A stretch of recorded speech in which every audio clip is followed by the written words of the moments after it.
My daughter Lily is 12 years old. She's been using a wheelchair since a car accident a few years ago. What that accident took from her physically, it never touched in spirit. She's bright, funny, fearless, the kind of kid who lights up a room without even trying.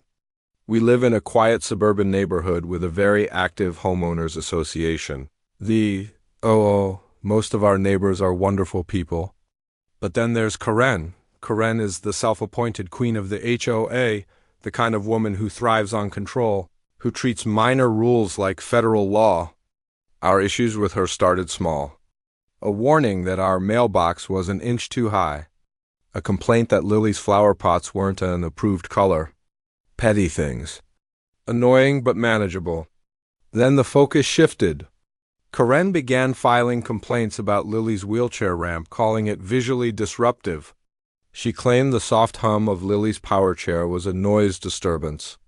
We had permits. Everything was legal. Her complaints failed, but it became obvious she had a problem with my daughter. The real nightmare started on a Tuesday morning. Every day I walk Lily to the bus stop at the end of our street. It's slightly uphill, so to prevent her chair from rolling, I position it sideways on the sidewalk while we wait. It takes a little space, but there's plenty of room for people to pass safely. Most neighbors smile and say good morning. Not Karen. That morning, she stormed toward us, her tiny dog tugging at its leash, her face already twisted in irritation. "You can't block the sidewalk like that," she snapped, pointing at Lily's chair. "It's a violation of HOA bylaws." I kept my voice steady. "Good morning, Karen. We're just waiting for the bus. We'll move as soon as it arrives." "I don't care," she barked. "You are obstructing a public walkway. It's a hazard." "Move it now." Her voice was rising. Other parents started watching. Lily shrank down in her chair, her cheeks turning red. She hates being the center of conflict. "There's plenty of room to pass," I said firmly, gesturing to the open space. "We're not moving into the street." "That would be unsafe." Karen's face turned blotchy with anger. "Unsafe? You're the one creating danger. I'm on the OA board. I will fine you for this. You don't get special treatment because of that." She waved dismissively at Lily's wheelchair. Something inside me snapped. Before I could respond, Karen lunged forward and grabbed the handles of Lily's chair. "I'll move it myself." She tried to yank it backward. The power chair, heavy and locked, didn't budge. Frustrated, she shoved it violently. The chair tilted. For one horrifying second, time stopped. I saw my daughter tipping sideways. Lily screamed. I lunged and caught the chair just before it could fall completely.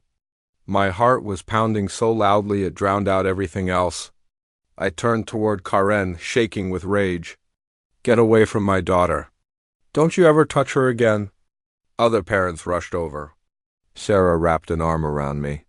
Her husband Mark stepped directly between me and Karen. "Karen, what is wrong with you?" Mark demanded. "You just assaulted a child." She was blocking the path. Karen screamed, eyes wild. "It's against the rules." And then she stepped toward Lily again. That was it. "If you take one more step," I said coldly, "I am calling the police." I pulled out my phone and dialed 911. The moment she saw the phone, her confidence shattered. Her face went pale. She muttered about violations and stormed away. The police arrived quickly. I was still shaking while trying to comfort Lily, who was quietly crying. Sarah, Mark, and several other parents stayed to give statements.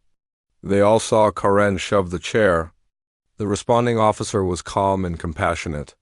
He reviewed statements and collected security footage from a neighbor's camera.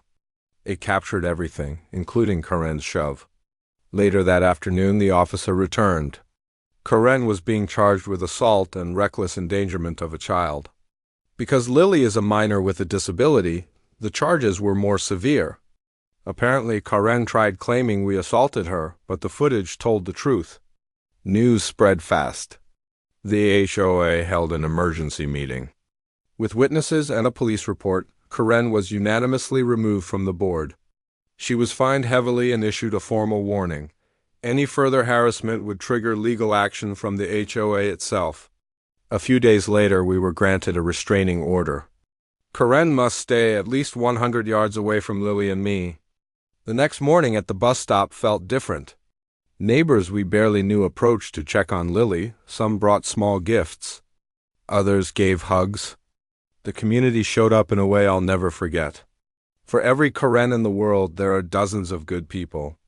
As for Karen, the legal process continues, but socially, she's finished. Her reputation is gone. A few weeks later, a for sale sign appeared in her yard. The morning it went up, Lily and I were at the bus stop. As the bus passed Karen's house, the driver, who knew the whole story, gave a long, loud honk. Lily looked at me. We burst out laughing. It was the sweetest sound I've ever heard. Justice doesn't always come fast. But when it does, it's deeply satisfying. Thanks for listening. If you enjoyed this story, like and subscribe for more.